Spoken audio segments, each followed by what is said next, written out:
माँ ने कहा, पिता ने कहा, बेटा तू शादी कर लो। शादी करने के बाद बेटी मान मर्यादा के साथ रहती, बेटी तू शादी कर लो। मदलसा कहती है नहीं, मैं शादी नहीं करूंगी। एक दिन पूरे समाज के लोग उनके दरवाजे पर जुट गए। उनके माता पिता से कहा कि मदलसा जवान हो गई है, मदलसा को शादी कर दीजिए।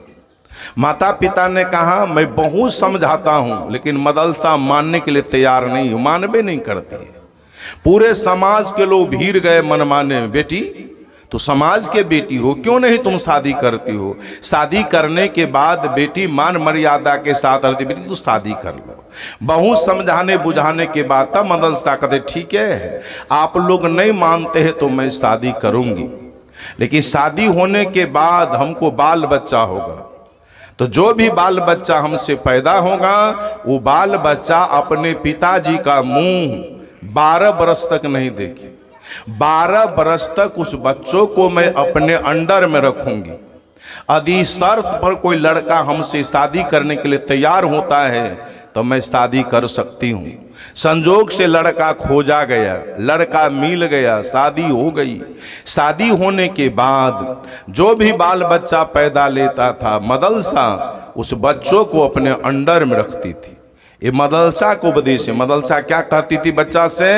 बेटा शुद्धोसी बुद्धोसी निरंजनोसी ये संसार माया परिवर्जतोसी। बेटा तो शुद्ध स्वरूप हो, तो बुद्ध स्वरूप हो, तुम माया से परे हो।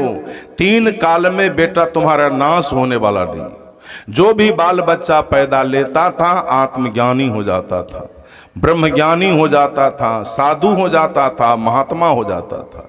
लेकिन आज मेरी माँ उपदेश को भुला गई है।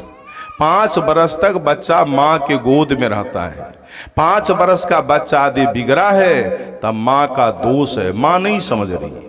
माँ बच्चा को सिहार सुसार करती है, बोलती है, खिलाती है। अब माँ क्या कहती है बच्चों से? हमारा बेटा एल सन, बेल सन, धोबिया के पाठ सन, कुम्हरा के चाक सन। माता जी ये गलत उपदेश है। बच्चा को तुलना भी एल बेल से करते हैं, धोबिया के पाठ से करते हैं, कुम्हरा के चाक से। गलत उपदेश है माँ। माँ ऐसा उपदेश मत करो, ऐसा उपदेश करो बेटा शुद्धोसी बुद्धोसी निरंजनोसी ये संसार माया परिवर्जतोसी। बच्चा को सही शिक्षा दीक्षा देना चाहिए। माँ के गोद में से बच्चा पिताजी के गोद में जाते हैं, पिताजी भर मुंह खैनी खाए हैं, बच्चा को थोथर थोथर करके चुम्मा लेना चाहते हैं, बच्चा उधर मुंह घुमा रहा है, खैनी का दुर्गंध बच्चा को अच्छा नहीं लग रहा है। पिताजी बीड़ी पीते हैं, मुंह में से दुर्गंध आ रही है, बच्चा को थोथर थोथर करके चुम्मा लेना चाहते हैं, बच्चा उधर मुंह घुमा रहा है, बीड़ी का दुर्गंध बच्चा को अच्छा नहीं लग रहा है। पिताजी शराब पीते हैं, मुंह में से दुर्गंध आ रही है, बच्चा को चुम्मा लेना चाहते हैं, बच्चा उधर मुंह घुमा रहा है। 10 बरस का बच्चा बिगड़ा है, पिताजी का दोष है, पिताजी नहीं समझ रहे। पिताजी के गोद में से बाद बच्चा समाज में खेलता खिलाता है। समाज के लोग हैं ताश ताश खेलते हैं। बहुत जगह मैं जाता हूँ, मरी लगी हुई है, खूब ताश ताश खेल रहा है। दुनिया में जितने भी गलत काम है उसमें सबसे गलत काम है जुआ खेलना। जुआ किसी को न हुआ, जुआ में आदमी जीतता है तैयो जोश आता है, हारता है तैयो जोश आता है। इसलिए जुआ नहीं खेलना।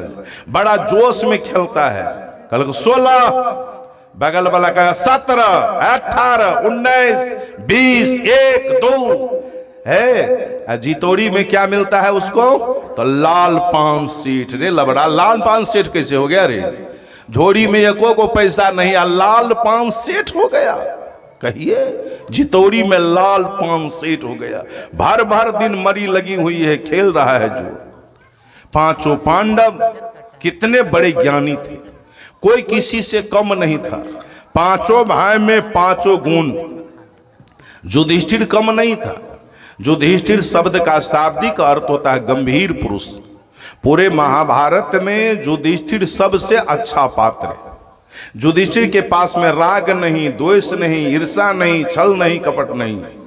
दुश्मन भी जाता था कुछ राय लेने के लिए तो युधिष्ठिर जी किसी को गलत राय नहीं देते थे। युधिष्ठिर एक ऐसा पात्र है महाभारत में, युधिष्ठिर पर सब आदमी विश्वास करता था। गंभीर पुरुष, धीर पुरुष। भीम कम नहीं था, बलवान था भीम। 10,000 मत वाला हाथी का बल था भीम के पास में। अर्जुन कम नहीं था, बाण विद्या में निपुण थे। नकुल कम नहीं था, सबका नकल करने वाला नकुल किसी से कम नहीं। सहदेव जी कम नहीं थे, सहदेव जी तो भविष्यवाणी जानते थे। 6 महीना आगा जानते थे, 6 महीना पाछा। बुद्धि और मति के भंडार थे सहदेव जी। कबीर साहब ने कहा बीजक में, गए सहदेव जी ने बुद्धि मति ठानी। बुद्धि और मति के भंडार सहदेव, 5 भाई में 5 गुण। लेकिन जीवन में एक लीकेज था, जीवन में एक बोलती। कबीर साहब कहते हैं, हजारों फूल कम है ये गला को सजाने के लिए, एक ही भूल काफी है जीवन भर रुलाने के लिए। हजारों फूल से गला को सजाएंगे तैयो कम होगा, लेकिन भूल जीवन में हो जाती है, आदमी जीवन भर रोता रहता। 5 भाई के जीवन में एक भूल थी। भूल क्या थी? तो जुआ खेलने की आदत थी। खेलते खेलते किया होश नहीं रहा, महारानी द्रौपदी को भी दांव पर दे दिया। द्रौपदी को जुआ में हार गया, जिसका नतीजा हुआ 20 सभा में द्रौपदी को चीर खिंचवाया गया। ये जुआ का परिणाम है। तो 15 वर्ष का बच्चा बिगड़ा है, हमारा समाज का दोष है। सुंदर सभ्य समाज को निर्माण करने के लिए संत का पदार्पण, यही उद्देश्य है इस मठ का। या आज समाज में मठ का निर्माण क्यों हुआ? कोई महापुरुष जो मठ में जमीन दिया, ये मठ का निर्माण क्यों हुआ? समाज के सुधार के लिए, कि इससे समाज का सुधार होगा। संत महात्मा समाज सुधारक होते हैं। एक कबीर साहब आए, आज पूरे विश्व में 20 करोड़ कबीरपंथी, 20 करोड़ आदमी कबीर साहब के पद चिन्ह पर खड़े हैं। एक बुद्ध आए है, तिब्बत के लोग बुद्ध मार्गी हो गए, थाईलैंड के लोग बुद्ध मार्गी हो गए, जापान के लोग बुद्ध मार्गी हो गए। आपके बिहार में पड़ता है राजगीर, जाइए, विशाल विशाल मंदिर भगवान बुद्ध का है, पहाड़ पर है वो मंदिर, जापान सरकार ने बनाया है। उस मंदिर का नाम है जापानी मंदिर। मैं गया हूं राजगीर, रंजू मार्ग पर चढ़ करके जाना पड़ता, आकाशी मार्ग पर चढ़ करके जाना पड़ता है। एक महर्षि मिही बाबा आए, आज लाखों करोड़ों आदमी उसके पद चिन्ह पर खड़े। मुझे बहुत खुशी होती है जब निकलता हूं तो सवेरे सवेरे आवाज आती है कि सब संतन की बड़ी बलिहारी, उनकी स्तुति के ही विधि की जाए, मोड़ी मति अति नीच अनारी। ये महर्षि मिहिबा का पद है। अंतिम उन्होंने कहा कि सदगुरु देवी अरु जो भय है होंगे, सब चरणन सिरधारी, भजत है में ही धन्य धन्य कही, गही संत पद आशा सारी। इस पद में महर्षि मिहि बाबा तीनों काल के संतों को दिग्दर्शन कराया है। महर्षि महा के गुरु कौन थे? बाबा देवी साहब, मुरादाबाद के थे, बहुत उच्च कोटि के महात्मा थे बाबा देवी साहब। देवी साहब कहीं जाते थे सत्संग करने के लिए तो अपना खर्चा पानी लेकर के जाते थे, अपना सीधा चावल लेकर के जाते थे, वहाँ का अन्न नहीं खाते थे, सत्संग कर देते थे, अपना टिकट भाड़ा से जाते थे, फिर से। इतने त्यागी पुरुष थे बाबा देवी साहब।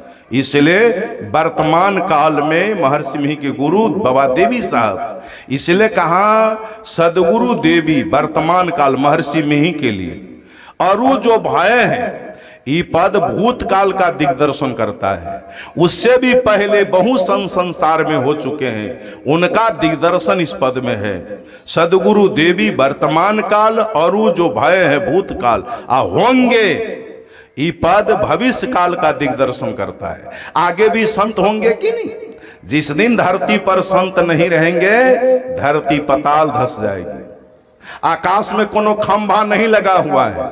अभी टेंट लगाए हैं तो इसमें खंभा दिए हैं कि नहीं, लेकिन आकाश में कौन खंभा लगा हुआ है? ये सारा संसार संत पर ही टिका हुआ है। महर्षि मिहि बाबा कहते हैं सदगुरु देवी अरु जो भय है होंगे, सब चरणन सिरधारी।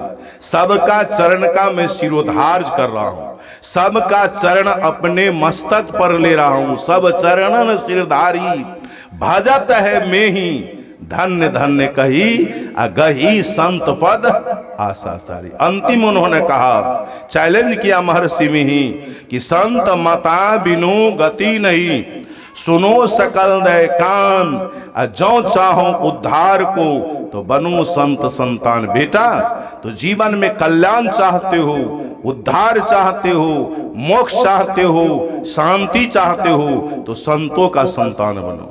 कबीर साहब ने जोरदार भाषा में बीजक में कहा कि ये मर जीवा अमृत पीवा, क्यों धसी मरसी पतार, गुरु की भक्ति साधु की संगति, निकस आओ यही द्वार। कोई दूसरा गेट निकलने का नहीं है, इसी गेट से आप निकल सकते हैं। इसलिए यदि तो 15 वर्ष का बच्चा बिगड़ा है तो समाज का दोष है, 20 वर्ष का बच्चा बिगड़ा है तो देश का दोष है। देश की संस्कृति अच्छी नहीं है। ये भारत देश ऋषि प्रधान देश है। भारत और नेपाल देश तो दुनिया में बहुत है, लेकिन भारत और नेपाल जैसा देश दुनिया में कोई देश नहीं है। भारत और नेपाल को ऋषि प्रधान देश कहा गया है। ये भारत ऋषि प्रधान देश है, नेपाल भी ऋषि प्रधान है, नेपाल भी भारत का खंड है। मैं नेपाल से आता हूं, मैं वीजा बना करके नहीं आता। कोई दूसरा देश में जाइएगा तो बिना वीजा से, बिना पासपोर्ट से आप नहीं जा सकते हैं, लेकिन भारत के लोग नेपाल जाते हैं, नेपाल के लोग भारत आते हैं। वहां एक ने नाम के मुनि हुए, ने नाम के मुनि ने एगो पाल टांग दिया, अब पाल के नीचे बैठ करके सत्संग भजन किया तो ने नाम के मुनि के नाम पर देश का नाम पड़ा नेपाल। अब भरत ऋषि के नाम पर देश का नाम पड़ा भारत। ये पहले गुरुकुल हुआ करता था, गुरुकुल में जाते थे लोग पढ़ने, गुरुजी पढ़ाते थे कि राम नाम लड्डू, गोपाल नाम घिऊ, हरि नाम मिश्री, घोर घोर पीऊ। ये हमारी संस्कृति है। लेकिन आज ये भारत ऋषि प्रधान नहीं होकर के शिशि प्रधान हो गया है।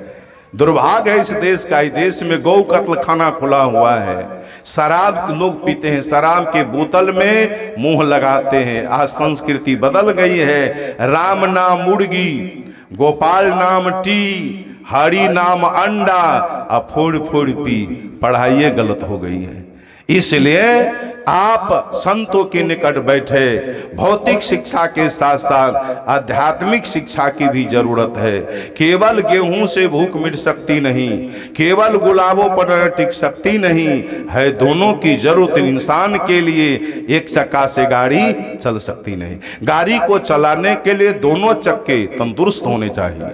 भौतिक से हमारा जीवन चलता है, अध्यात्म जीवन जीने की कला को सिखाता है। तो मैंने कहा चौथा संस्कार समाज का संस्कार होता है। वहाँ का समाज कैसा है, वहाँ का माहौल कैसा है, वहाँ का चाल चलन कैसा है, किस चाल चलन में, किस संस्कृति में बच्चा पल रहा है। कोनो समाज में सत्संग के नाम पर बहुत लोग जुट जाते हैं, तो समझिए वहाँ का समाज सत्संगी समाज है। जिस समाज में सत्संग के नाम पर नहीं जुटे, वहाँ का समाज गिरा हुआ समाज है। पांचवा संस्कार होता है भोजन का। उसको किस तरह का भोजन मिल रहा है। अब जितने भी भोजन करते हैं, भोजन से खून बनता है, खून से मन बनता है, मन से विचार बनता है। जैसा खावे अन्न वैसा होवे मन, जैसा पीवे पानी वैसा बोले बानी। आहार शुद्ध हो सतशुद्धि, सतशुद्ध हो ध्रुवा स्मृति, ये स्मृति लंबे सर्व ग्रंथिनांग विप्रमोक्ष। आहार शुद्ध होने से आदमी का अंतःकरण शुद्ध होता है। अंतःकरण जो शुद्ध होता है उसकी स्मृति स्थिर हो जाती है। स्मृति स्थिर होती है तो जीव के अंदर जो ज्ञान ग्रंथि है वो कट जाती है, तब जीव को मोक्ष हो जाता है। तो आज प्रथम सत्र है, प्रथम दिन का दूसरा सत्र कहिए, हल्का फल्का सवेर में भी हुआ था। हमारे शंभू साहब जी कहे थे सवेरे आने के लिए, लेकिन आने में कुछ विलम्ब हुआ। बहुत अच्छा ढंग से आप लोग बैठे हैं और धन्यवाद है। तो मैं ज़्यादा समय नहीं लेकर अपने वाणी में ही पर विराम देना चाहता हूँ, चूँकि समय सबको मिलना चाहिए, समय में ही रहना है। समय किसी का प्रतीक्षा नहीं करता। अध्यक्ष महोदय से जो कुछ समय मिला मैं समय के अंतराल में ही अपने वाणी में विराम देना चाहता हूँ। फिर दूसरे सत्रों में